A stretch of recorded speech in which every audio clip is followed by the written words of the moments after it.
बिस्मिल्लाहिर्रहमानिर्रहीम। City 5 news के साथ मैं हूं मोहम्मद रिजवान आजिज़। रुख करते हैं फैसलाबाद का।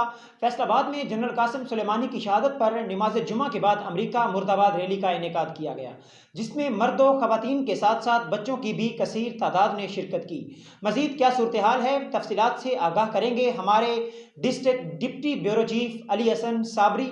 जी अली हसन साबरी, आगाह कीजिएगा कि इस रैली में क्या क्या नारे लगाए गए और रैली के शुरुका का क्या कहना था इस हवाले से। जी, आज फैसलाबाद में अमरीका मुर्दाबाद के नाम से एक रैली का इनेकाद किया गया। रैली में लोगों ने कसीर तादाद में शिरकत की। शुरका ने बैनर्स और प्ले कार्ड्स उठा रखे थे जिन पे अमरीका मुर्दाबाद के नारे दर्ज थे।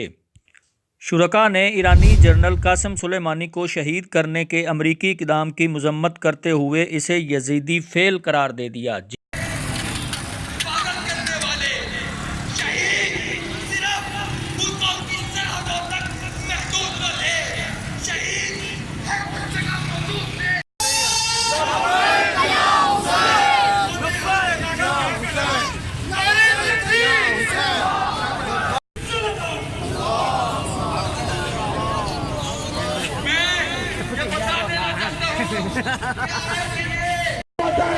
हुसैन को मारने वाले का खून कैसा होता है।